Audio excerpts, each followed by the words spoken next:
Olá pessoal, Josué o Pensador mais uma vez.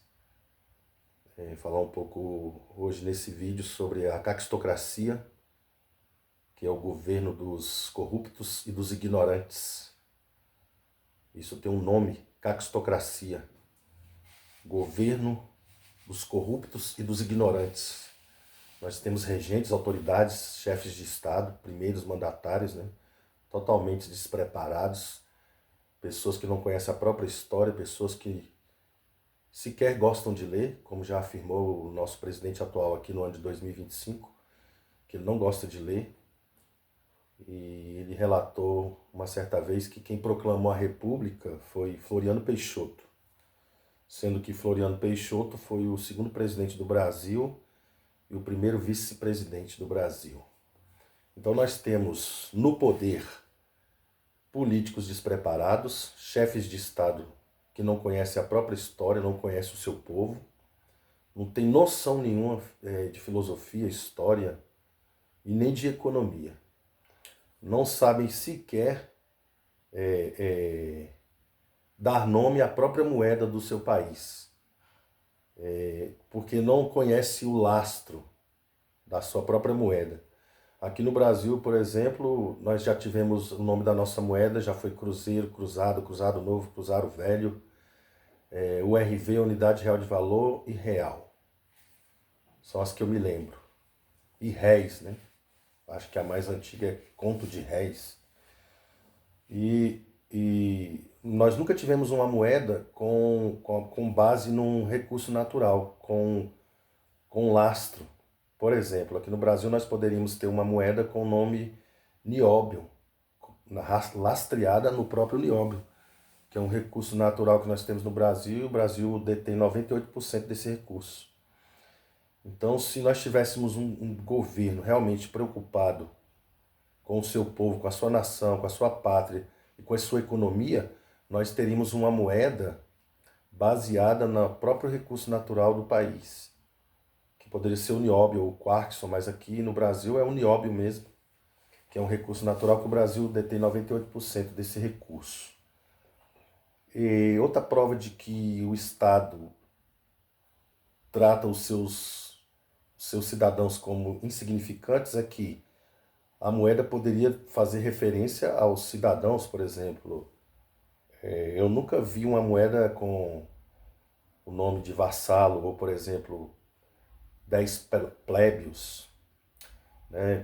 Poderia se chamar plébios, 50 plébios, 100 plébios, já que o Estado diz que valoriza tanto o povo, que é um governo democrático, que valoriza o povo, que valoriza o cidadão comum. Eu acho que a moeda, na minha visão, teria que homenagear esse povo, né? 10 proletários, 20 plébios, cidade do plébio, ou vila proletário. Você nunca viu e nem vai ver uma cidade com esse nome ou uma moeda homenageando essas pessoas, o cidadão comum, né? Então, nós vivemos numa utopia. O Estado, ele é uma utopia. O Estado é uma utopia. Ele prega uma utopia e aplica a distopia. O que o Estado nos apresenta é um mundo de fantasias, né? É tudo fictício, entendeu? É tudo fictício, é tudo superficial e artificial. Mas, na verdade, o que ele aplica é a distopia, que é o terror, é o caos, é a doença, a violência, é a desordem, é a, é a, e em vez de evoluir, é retroceder, né? Porque na própria bandeira brasileira está escrito ordem e progresso. E aí nós temos um paradoxo, que sem progresso não há ordem, e sem ordem não há progresso. E como que vai haver ordem e progresso num sistema em que a educação é sabotada, um sistema sofista, um sistema de conhecimento doxal, não é um conhecimento epistêmico que é apresentado nas escolas, dentro de uma escola pública e de uma escola da estatal, principalmente, né? Escola pública, escola estatal. Nós temos num sistema de ensino, infelizmente, superficial, muito subjetivo, indutivo, sugestivo e muito pouco objetivo. Fala-se muito pouco sobre esse conhecimento epistêmico, se aplica mais esse sistema sofisma, dessa narrativa sofisma, se utiliza dessa narrativa do sofisma, né, nessa narrativa para doutrinar, para alienar, para tirar o foco, para recrutar pessoas para o Estado e formar pessoas e não informar pessoas. Entendeu? Então existe uma diferença muito grande entre formação e informação. O Estado ele forma e reforma. Antigamente eu ouvia-se muito falar sobre isso. Ah, fulano foi para o reformatório. Fulano está internado no reformatório. Quer dizer, o Estado não formou. Ele só fingiu formar. Como ele não formou adequadamente e nem informou, ele reformou. Na verdade, o Estado nem forma e nem reforma. Porque como vou reformar algo que nem formado foi? E nem informado foi? Então, nós temos dentro do sistema prisional, por exemplo, aquele negócio de ressocialização. Sistema prisional, sistema do menor infrator, né? Aqui, antigamente, era conhecido como juizado de menores. Hoje em dia, nós temos aquele negócio da criança e do adolescente. E aí existe esse sistema de reeducar, reformar, né? Ressocializar. Mas eu te pergunto, como ressocializar alguém que nem socializado foi? Porque o Estado, ele forma, formar é de fora para dentro, é dar forma. Informar é algo que vem de dentro para fora, flui naturalmente de dentro para fora. Informar, né, a informação interna, aquilo que vem entendeu? De dentro do ser. Já está embutido, é o senso incomum, né? É o senso incomum ou o insenso que já está embutido no indivíduo, entendeu? E o sistema não fala muito sobre isso. Ele forma cidadãos, depois ele reforma no reformatório, mas ele não informa. Então, o indivíduo que é formado, que tem um diploma acadêmico, que recebe um certificado, né, que passa por todo aquele processo, aquele formalismo sistemático do conhecimento, do saber, e ali ele galga, né, patamares no conhecimento, aí ele tem PhD, ThD, ele é bacharel, doutorado, mestrado.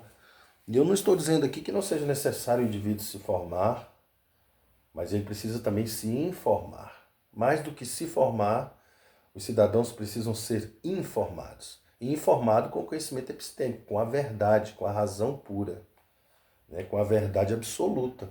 Não com esse sistema artificial e genérico, fictício e ilusório. Esse mundo de fantasias, né? De subjeção e de indução e sugestões. Mas nós precisamos de objetividade no ensino e no conhecimento. Nós precisamos de autenticidade, que o conhecimento seja autêntico, que ele não seja genérico e nem artificial e nem superficial. Infelizmente no Brasil tem muito isso, por isso que nós temos políticos caquistocratas, né, os piores, que são os ignorantes e os corruptos. E mais fácil de corromper, quanto maior a ignorância, mais fácil de corromper é. Então nós temos esses verdadeiros traidores da pátria, esses lacaios, que são usados como laranjas, testas de ferro, para o capital estrangeiro ou para uma elite global, entendeu? Que comanda esses lacaios, esses vassalos, não passam de vassalos e lacaios da elite, são os verdadeiros traidores da pátria, que se utilizam do cargo público como salvo-conduto para oprimir, subjugar, explorar, exterminar os seus próprios cidadãos.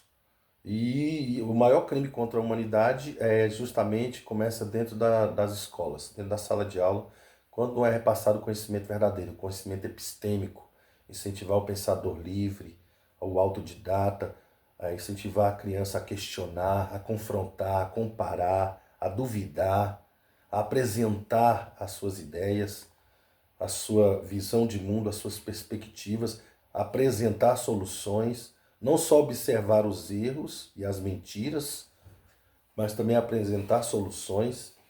Eu costumo dizer que não existe perfeito regime, o que existe é um regime perfeito, mas o que existe é um perfeito regime, não existe regime perfeito, mas o que existe são teses e antíteses para se alcançar sínteses. E aí, através dessas sínteses, nós vamos evoluindo em novas teses e novas antíteses. Isso chama-se evolução.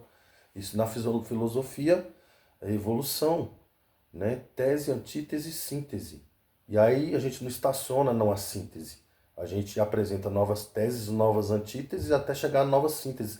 Mas sempre que essas sínteses sempre tem que ser para melhor, para evoluir, para avançar, para melhorar, para progredir. Porque nós temos uma bandeira brasileira escrito ordem e progresso. Onde não há progresso nem ordem, isso é totalmente contraditório. Entendeu? Um país em que seu hino nacional está escrito: dos filhos deste solo és mãe gentil, pátria amada Brasil, mas uma mãe que é mãe gentil e não cuida dos filhos, não pode ser reconhecida como uma pátria mãe verdadeira, uma pátria que diz que tem um solo que é o nosso pai, e o pai que não cuida dos filhos, comparado àquele pai que coloca o filho no sinal para pedir esmola, toma o dinheiro da criança e vai usar drogas e comprar bebida. Então é isso que o Estado pai, a pátria mãe, muitas vezes uma mãe desnaturada faz com seus filhos, explora, né, subjuga, pune, tributa, confisca, taxa. E você ser explorado pelos seus próprios pais, isso é muito triste. Porque você ser explorado por um estranho, a gente até compreende. A gente se frustra, se entristece, se revolta, mas até compreende, porque é um estranho. Mas quando você é oprimido, subjugado pelos seus pais, né? Que é a sua pátria mãe e o seu pai, que é o solo, isso não é o que estou dizendo, é um hino nacional. Não sei quem escreveu. Eu acho que quem escreveu foi totalmente infeliz nas estrofes, né, do hino nacional, ou realmente é tudo um mundo de fantasia, é tudo artificial, superficial. Na verdade, eu acho que tudo não passa de uma grande mentira. O mundo é uma mentira, é uma ilusão, é o mundo das sombras. Acho que a verdade absoluta está, como os filósofos diziam, está no mundo inteligível, né? Está no mundo abstrato inteligível, no mundo das ideias.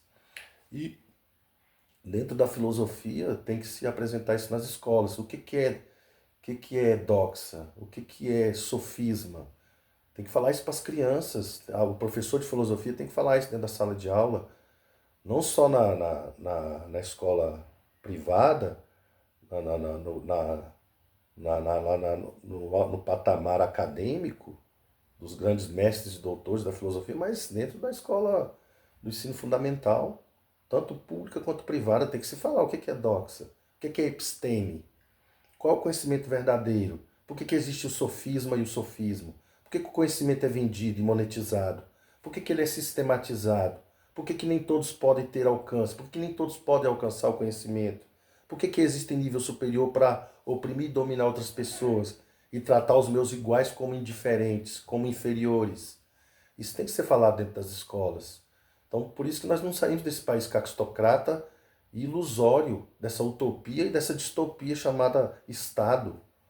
Então, um Estado que dentro da escola não leva o conhecimento verdadeiro, epistêmico para as crianças, e não incentiva elas a pensarem, né, e não esclarece, isso tem que ser levado com clareza, com verdade, entendeu? Com honestidade. Eu acho que falta na educação de um país é a honestidade.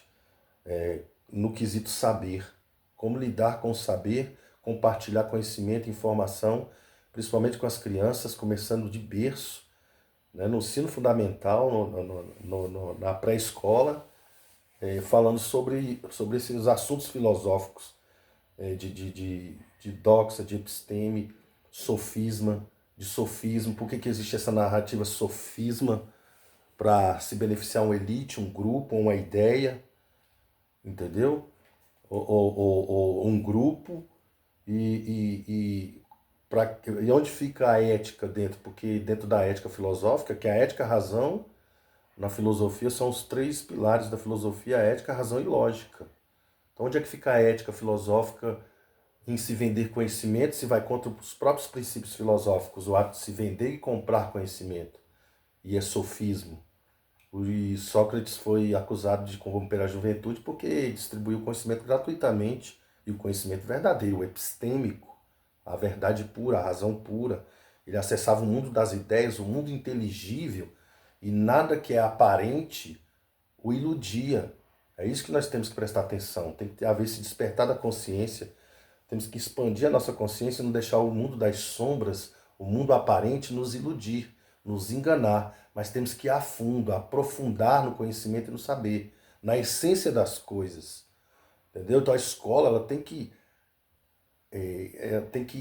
atentar mais para isso. Quando eu falo escola, não estou falando só dos docentes, do corpo acadêmico, né, do corpo docente, nem só dos reitores, e do corpo acadêmico, do corpo docente, no caso, corpo docente. Eu estou me referindo ao sistema que vem de cima, da própria Unesco, do MEC, entendeu? Do Ministério da Educação, que é o MEC, lógico, e de todo esse sistema de educação no Brasil, da Unesco principalmente, né, que é responsável pela educação aqui no Brasil. Eu tenho as minhas dúvidas, porque o próprio David Rockefeller disse: eu não quero uma sociedade pensante, quero um povo servil. Então eu tenho as minhas dúvidas quanto ao conhecimento que está sendo repassado nas escolas, principalmente escola pública. Na escola pública, porque aplica o sofisma, que é essa narrativa de doutrinação, de recrutamento estatal, de alienação, de superficialidade, uma educação superficial e artificial, quer dizer, o básico do básico, o mínimo do mínimo, oculta-se e omite-se muita coisa, e a gente fica nesse doxa, nesse ensino doxal, e não no conhecimento epistêmico, né? Então a gente tem que se atentar a isso, incentivar os nossos filhos a lerem, serem autodidatas, não deixar a escola, mas questionar, confrontar, pesquisar, comparar, entendeu? E apresentar ideias e soluções. Eu tenho algumas ideias a apresentar, confrontei alguns professores de filosofia, mestres em filosofia, ninguém nunca conseguiu me responder por que o conhecimento é vendido e por que se chama universidade e não multiversidade, se o conhecimento é infinito. Então, quando eu coloco o nome de uma instituição, de uma faculdade que é artificial, porque a faculdade natural são as nossas 6 faculdades mentais. Essas faculdades de concreto, elas são faculdades artificiais, criadas pelo sistema, pelo Estado, por metacapitalistas, por interesses de elites globais. Então é isso que a gente tem que assentar. Se nós atentar, nós temos 6 faculdades mentais. E as faculdades de concreto, elas são artificiais. Então, tem que haver resposta, porque que o conhecimento não é livre, ele é ilimitado, ele é gratuito e limitado. O mundo das ideias, pode ser acessado por qualquer pessoa. O mundo inteligível, o mundo das ideias, né, que é um mundo filosófico, ele é gratuito e é infinito. O conhecimento é infinito. Ele é infinito. Como que eu monetizo o conhecimento se ele é gratuito e infinito? Por que que eu sistematizo? Por que que eu limito? Por que que eu bloqueio? Por que que eu saboto? Por que que o sistema sabota? Por que que o Estado sabota? Por que que o conhecimento pleno não chega às pessoas mais simples da sociedade? Por que que há essa divisão? Por que que uns sabem mais e outros não sabem nada? Uns sabem menos ou não sabem nada? Por que que os que sabem querem dominar os que não sabem? Porque o alto clero significa isso, os que sabem. E a plebe, os que não sabem. Por que não sabem? Porque não querem que saibam. Nunca quiseram. Nunca quiseram que soubesse, né? Porque existe uma intenção, existe um propósito obscuro de dominância, de controle, para subjugar e oprimir e se beneficiar da ignorância dos outros. Sempre foi assim, né? Que na Idade Média a igreja aplicou isso, esse sistema de doutrinação. Tanto é que fascismo já existia na Igreja Católica. O fascismo. O fascismo não foi só de Benito Mussolini na Itália. Na própria Itália antiga, no Vaticano, na Igreja Católica Universal Romana, já existia o fascismo, que era o sistema de doutrinação. Tanto é que tinha os inquisidores. Teve a Santa Inquisição, que eu chamo de Satânica Inquisição, que perseguia. Né? Teve as Guerras Santas, que eu chamo de Guerras Satânicas. Então teve a Satânica Inquisição, as Guerras Satânicas, né? Teve o confisco de bens. Então a Inquisição espanhola, né? Existia a época da Inquisição da Igreja. Então isso era fascismo. É o sistema de doutrinação, perseguição para se manter o controle e o poder. E isso veio para o Brasil através dos jesuítas, que aqui no Brasil foi aplicado o sistema de doutrinação nas escolas, começou com Paulo Freire e Anísio Teixeira, financiado pelos jesuítas. Então não existe isso. Os jesuítas chegaram aqui, escravizaram índios, negros. Tudo que foi construído na igreja foi com mão de obra escrava, né? A gente sabe disso. Tudo foi com exploração, com guerra, com sangue, com dor, com sofrimento, com mentira, e aplicando esse sistema doxal e sofista e sofisma. Eu procuro estudar bastante, me aprofundar no assunto, mas eu acredito que essa tal de Santo Graal, esse tal de Santo Graal, que sempre houve guerra por esse Santo Graal, não é um objeto, uma taça ou algo sagrado. Eu acredito que esse Santo Graal é um livro de conhecimento, porque conhecimento é poder. Eu acredito que esse tal de Santo Graal sempre foi uma espécie de livro, registro, documento muito importante, principalmente com relação a conhecimento, ciência, filosofia e série de outros conhecimentos que muitos de nós não temos acesso. Não tivemos acesso, porque antigamente tinha que comprar livros e os livros eram caros. Hoje em dia nós podemos acessar pouca coisa na internet, que agora também já está limitada. Mas eu chamo o sistema da internet de sistema de Sócrates, onde o conhecimento é gratuito, né? Distribuído gratuitamente e de forma epistêmica, né? Então, esse sistema sofista e sofisma e doxa, ele está embutido principalmente no sistema educacional brasileiro, através do MEC e através da Unesco. E o sistema sofisma, da narrativa sofisma, está dentro das escolas e na mídia corporativa, a televisão aberta, e o sofismo está na educação privada, através da monetização e sistematização. Se apoderar do saber monetizar, o saber sistematizar o conhecimento, né, e vender para propagar e repassar esse conhecimento. Então é comercializar o mundo inteligível, o mundo das ideias, algo que é abstrato, que é gratuito e é infinito. E isso, para mim, é um crime contra a humanidade. Não falar isso nas escolas para as nossas crianças. E aí nós temos cidadãos despreparados no poder, né, em um país com a sua cultura em decadência. O que nós estamos vivendo no Brasil hoje é uma decadência cultural. Infelizmente, isso é muito triste. Eu, como leigo aqui, e como alguém que não tem nenhum diploma, não sou mestre nem doutor em coisíssima alguma, eu posso cometer alguns erros e equívocos aqui, mas esses que nos dirigem, que deveriam nos representar, que deveriam ser exemplos, não são exemplos em nenhum quesito. Inclusive, o próprio presidente da República aqui do ano de 2025 disse que não gosta de ler, nunca gostou de ler. Né? Então, o presidente da República dizer que quem proclamou a República foi Floriano Peixoto, e o ministro da Educação dizer que 8 mais 4 é 11, então você tem um ministro da Educação que não sabe o mínimo das 4 operações matemáticas, e tem um presidente da República que não conhece sua própria história e nem seu próprio povo. Então é isso, pessoal. Se tiver havido algum erro aqui, algum equívoco, eu corrijo nos vídeos posteriores, mas acredito que 99% do que eu disse aqui vai ser bem aproveitado. Eu agradeço, peço desculpa por alguns equívocos e nos próximos vídeos estarei fazendo as correções. Josué o Pensador, no Kawaii, Josué Jackson no Kawaii e no YouTube. Josué o Pensador também no Kawaii e no YouTube. Beleza? Forte abraço. Até o próximo vídeo.